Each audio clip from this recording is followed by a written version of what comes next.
31 people, 4 days of food, and one decision that will either save your bloodline or end it. You grip a sharpened stick with both hands, standing at the edge of a frozen plain in a wind that is actively trying to kill you, staring at something you swore you would never touch. The child beside you stopped crying 3 days ago, and silence, you have learned, is worse. You are not weighing options. You are weighing who you still are. Tusk is crouched a few feet behind you, poking at the frozen ground with one finger, wide-eyed and waiting to see what you do. How did early humans survive and stay human when starvation shoved them all the way to the bottom?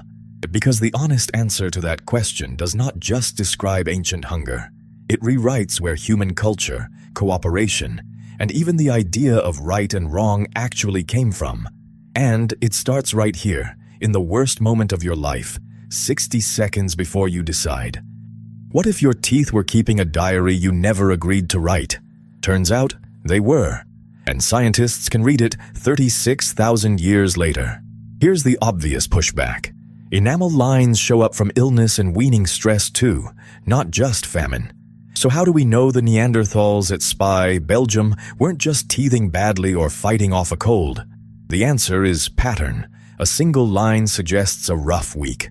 Multiple evenly spaced lines across multiple individuals at the same site suggest something hitting the whole group hard on a rhythm.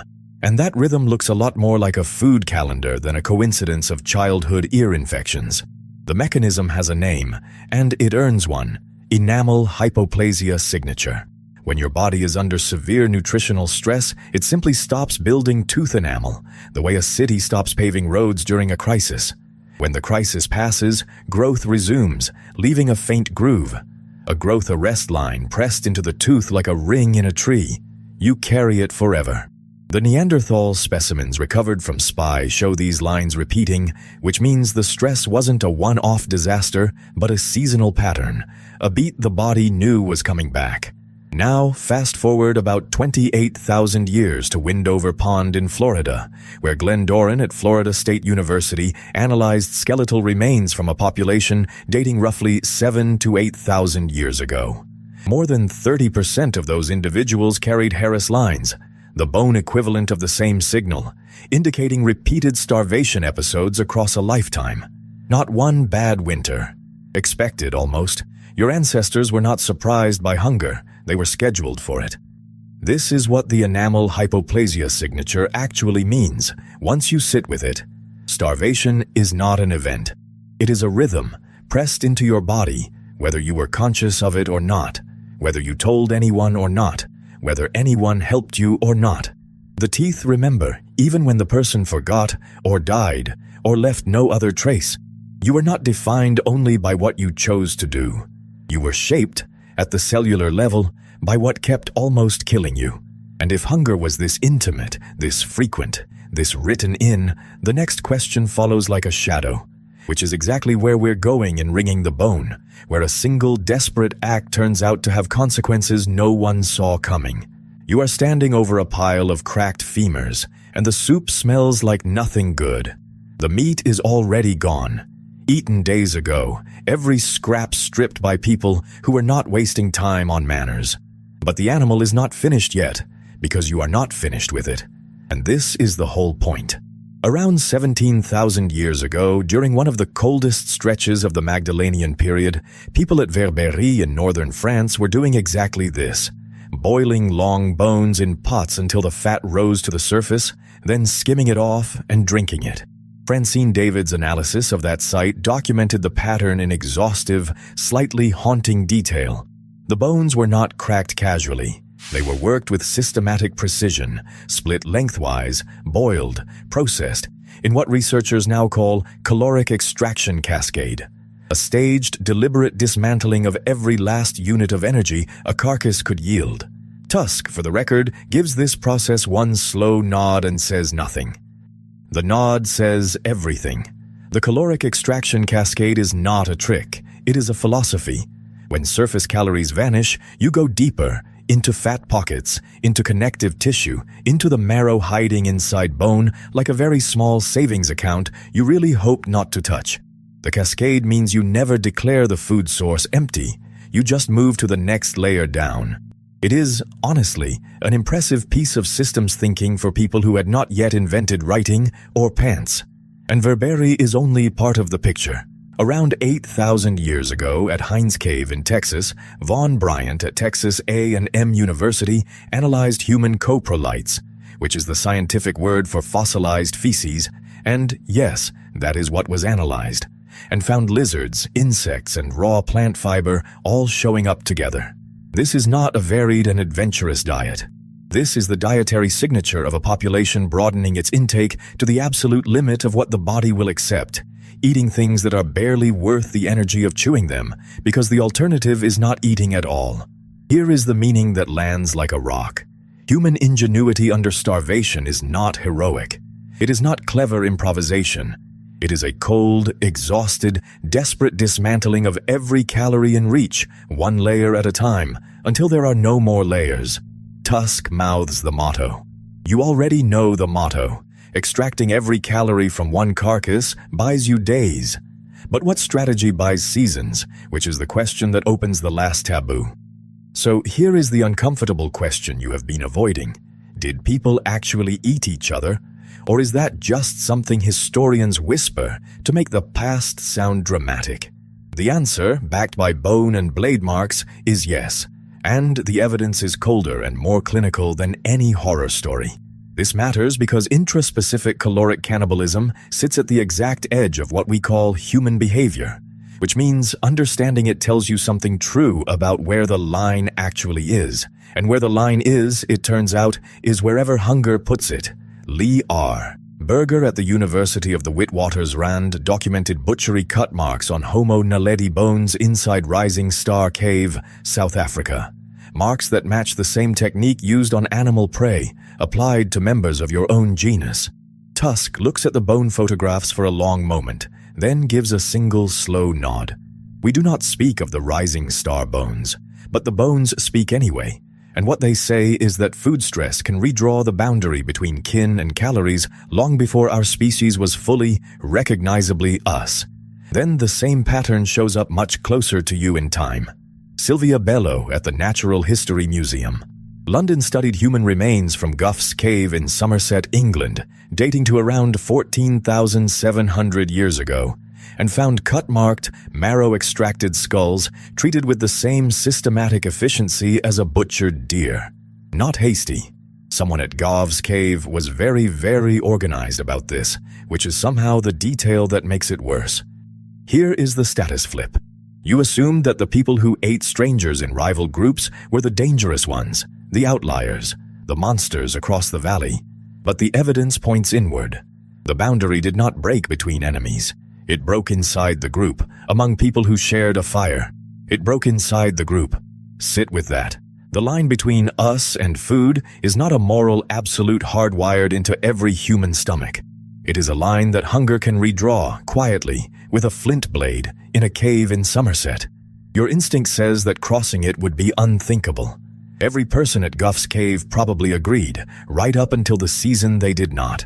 Tusk nods slowly one more time, mouths something, and you already know what it is. But cannibalism is the extreme outlier. What did people do before reaching that edge, which is exactly the calculation behind moving or storing? But moving and storing aren't backup plans. They're the whole argument about what humans actually are. Here's why that matters. When food collapses, you face a binary, and the choice you make rewires everything downstream. Your tools, your children's teeth, your relationship with tomorrow. James Woodburn spent 1968 watching the Hadza of Tanzania dissolve entire camps overnight the moment a local patch gave out, tracking game across the Yaida Valley rather than betting on recovery. No inventory, no warehouse, no waiting. Move, and the land resets behind you. Tusk watches this and gives a slow, approving nod. Efficient, clean, no bark paste. Then there's the other answer. Around 23,000 years ago at Ohalo II, a waterlogged site on the shore of the Sea of Galilee, people were cutting wild barley and grass seeds, drying them, and packing them into grass-lined pits dug into the ground, storing against the lean months with a patience that looks almost bureaucratic. This is among the earliest clear evidence of deliberate food storage for future seasons, and it tells you something cold and precise. Those people were modeling a future self who would be hungry and working backward. That is not an animal behavior. That is a spreadsheet. So here's the obvious objection, and it's a fair one. Immediate return foragers like the Hadza are often described as day-to-day people, unconcerned with tomorrow, and caching groups are described as planners. Doesn't that make them opposites, not equals? It does not. Both strategies are responses to the same underlying math, local scarcity versus travel cost, and the deciding variable is terrain, season, and density of the food itself. The mobility cache trade-off isn't a personality difference. It's an algorithm running on different inputs. Moving beats, storing when patches are spread wide and travel is cheap. Storing beats moving when patches are dense, seasonal, and recoverable. Both were right, just on different landscapes. What this wrecks is the idea of a single human nature under pressure. We are not a species with one fixed panic response. We are a species of forking strategies, running parallel operating systems across the same geological moment. The Hadza walked away from the empty valley. The Ohalo, two people kneeled and packed seeds into the earth. Neither group was primitive and neither was advanced. They were both doing the math correctly. Moving and storing solved the local crisis. But what happens when the crisis scales beyond any camp or cache, which is exactly the question that makes fire? And what humans eventually did with it as medicine, the next impossible-sounding fact worth examining. Thermal caloric rescue. That's the idea that fire wasn't just a cooking upgrade. It was emergency surgery on food that would otherwise pass straight through you. Here's why that reframe matters. Richard Rankum at Harvard University has argued that cooking technology didn't sharpen steadily across time the way a craft improves with practice. Instead, it likely intensified during food stress periods, when fallback foods, the bitter roots, the fibrous tubers, the things you eat because everything else is gone, needed thermal processing just to yield usable calories at all. You weren't inventing cuisine. You were unlocking a padlocked cabinet because you were starving. The distinction is enormous. A fire that roasts a good cut of meat is a luxury appliance. A fire that renders a raw corm digestible when the animals have moved on is a medical device. Same flame, completely different evolutionary pressure driving its refinement. Claude Lévi-Strauss, working through cross-cultural ethnographic material published in The Raw and the Cooked in 1964, documented a pattern among Amazonian groups where crisis conditions correlated with the breakdown of normal food taboos, groups eating things they'd culturally forbidden themselves under ordinary circumstances. That finding is genuinely disputed for universality, and you should hold it loosely. But the underlying logic it points toward isn't fragile at all. Scarcity reshapes the boundary of what counts as food, and processing technology is often what makes the newly permissible thing survivable. Tusk would nod slowly here. He would mouth nothing. The bark paste incident is not discussed.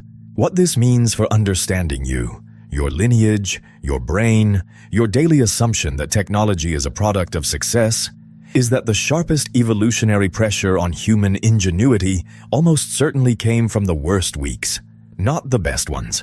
Abundance doesn't demand innovation. Abundance lets you coast.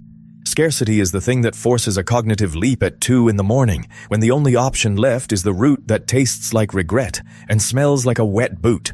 The groups that survived weren't the ones with the most sophisticated normal season toolkit. They were the ones whose processing knowledge held when the normal season collapsed. Fire didn't make us human by making dinner more pleasant. It kept early humans above the caloric floor when nothing else would, which is a much stranger and more important fact. If fire unlocked hidden calories, what happened when even those calories became unreliable across whole landscapes? Which is exactly the crisis at the center of the mammoth diet. You are standing in the middle of a Czech plain around 25,000 years ago, and the wind is doing something genuinely unpleasant to your face. There is no forest. There is no river full of fish within walking distance. There is, however, a mammoth. And honestly, at this point, that's the whole plan. This matters because we tell a comfortable story about early humans as clever, flexible foragers who sampled nature's buffet with cheerful opportunism. The isotope analysis of Gravetian humans at Przedmosty, Czech Republic, tells a harder story. During cold stress periods between roughly 27,000 and 20,000 years ago, the diet of these people shifted almost entirely to mammoth protein. Not mammoth plus berries, not mammoth with a side of aurochs. Mammoth. The researchers call this obligate protein monotony, which sounds like something a doctor says before delivering bad news, and in a way it is. The world had narrowed, ice pushing south, plant cover collapsing, smaller game simply not present in numbers that could sustain a group. And so, the menu narrowed with it. You ate mammoth because mammoth was what existed. Here is what is strange and worth sitting with. This was not a failure of imagination. It was a commitment to the one viable path, made repeatedly, probably by people who would have given a lot for a different option.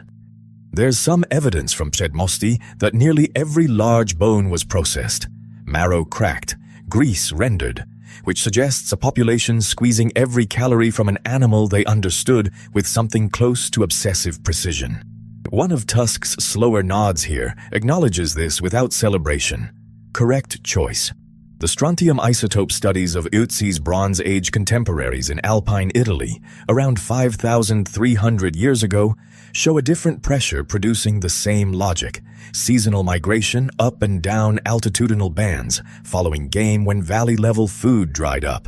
Different continent, different millennium, same underlying arithmetic. When what you need moves, you move.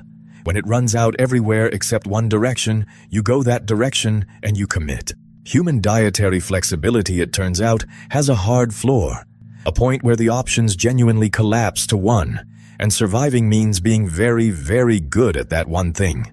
We like to believe we're generalists. Sometimes the landscape votes otherwise.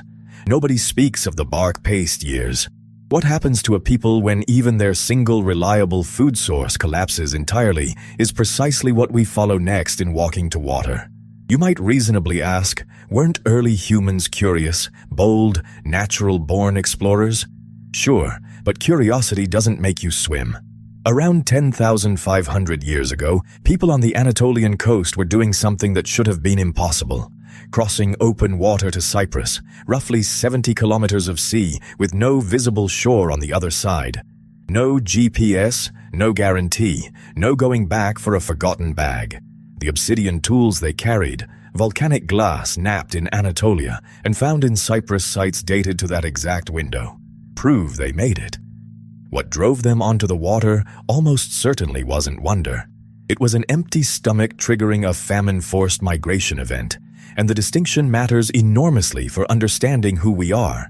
The famine-forced migration event is the mechanism nobody puts on the poster. We prefer the image of a bold figure squinting at the horizon. Tusk, hearing this, gives one slow nod. He has eaten bark paste. He understands horizons differently now. Peter Rowley Conwy at Durham University documented what this looks like in the archaeological record along the Danish coast around 6,000 years ago. Shell middens, essentially the lunch counters of Mesolithic communities, were abandoned in clusters that correlate precisely with Atlantic period sea level rise, swallowing the shallow coastal shelves where shellfish lived. The marine food base didn't thin out gradually. It crashed. People who had organized their entire lives around those shores had to leave or starve. They left. You would too, and you wouldn't call it exploration on your way out the door.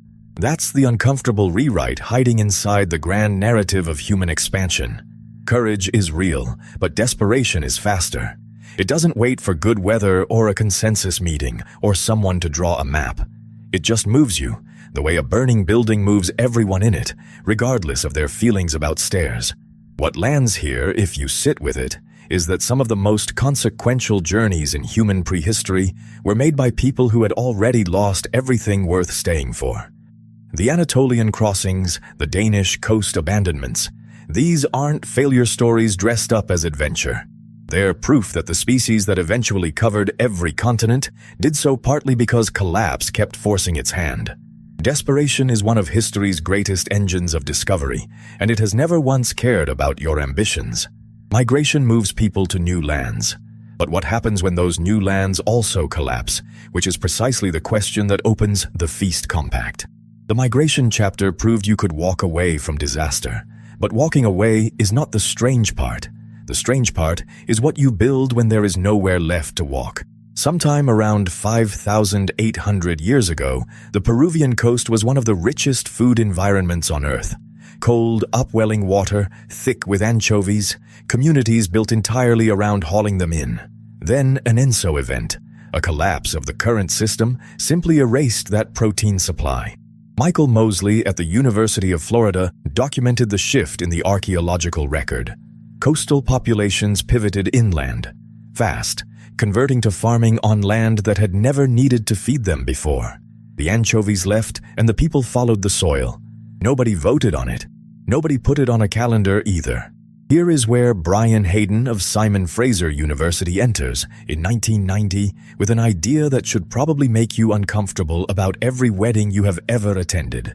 His feast-famine cycling model argues that feasting institutions, the communal meals, the ritual sharing, the elaborate generosity, did not emerge from abundance or celebration.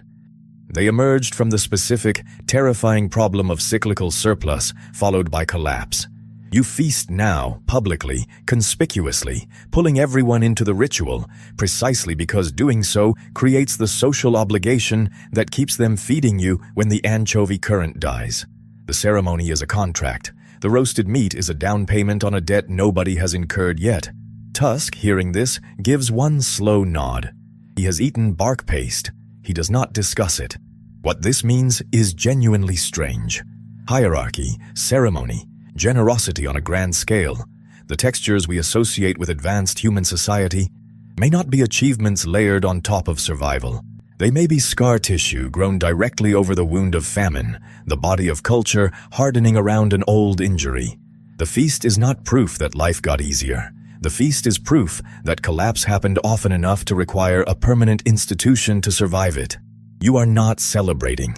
Every potlatch, every harvest supper, every holiday table, groaning with more food than one family needs, carries that original logic embedded inside it, quiet as a healed fracture in an old bone, which raises the one question the feast cannot answer.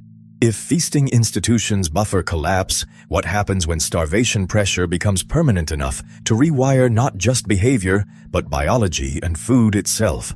Which is precisely what unfolds when hunger invents agriculture. The famine selection ratchet. That's the mechanism. The way repeated famine doesn't just kill you, it gradually selects for the behaviors that will eventually transform the entire planet. Here's why it matters. For most of human existence, you ate what existed and moved when it ran out, which was inconvenient but sustainable in the way that renting is sustainable. You never own anything, but you're not trapped.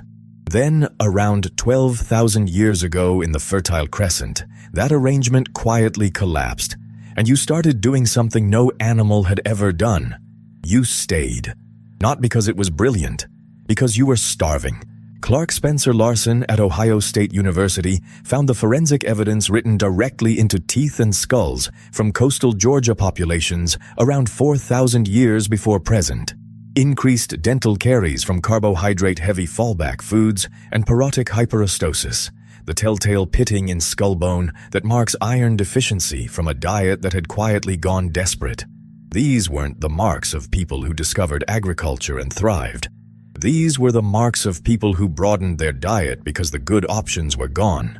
Tusk looks at that skull, looks at you, and gives a long, slow nod. We do not speak of the bark paste. David Reindos formalized this logic in 1984 with what he called the expanded dietary breadth model, the argument that famine pressure is the primary selective force behind plant domestication experiments, not ingenuity, not leisure, not a sudden agricultural epiphany. One bright morning, you didn't invent farming. Farming is what happened when you were hungry enough to start paying attention to which seeds fell where, then hungry enough to remember, then hungry enough to go back to the same patch next year. That's not inspiration. That's desperation hardening into habit. The ratchet part is the trap. Each small cultivation decision, clearing a patch, replanting a stand of einkorn wheat at Göbekli Tepe's shadow, storing grain through one dry season, made you slightly more dependent on the next one. You couldn't easily unstay. You'd already eaten the mobility, and this is what it means to be human. You are the species that, pressed to the absolute edge, accidentally redesigned every arable surface on Earth just to keep eating, and then called it civilization. Every chapter in this story began with a single starving body. It ends here, a civilization built entirely from that hunger. And the question it cannot stop circling is whether you ever truly escaped it, or just built a larger version of the trap. That child in your arms stopped crying because they trusted you to find a way. You did find one, not the way you expected, standing at the edge of that frozen plain with a sharpened stick and 31 people watching. The answer wasn't the stick at all. It was the stranger 2 ridges over who was just as hungry, just as desperate, and who needed you to survive so that someday you might feed them back. Every civilization since, every granary, every market, every safety net stitched together by governments and neighbors and mutual funds is just that same deal, written larger. We didn't escape the hunger. We turned it into the reason to reach toward each other. So here is the question that Frozen Plain leaves open. Now that you know the enemy camp was always the backup pantry, who are you still refusing to trade with?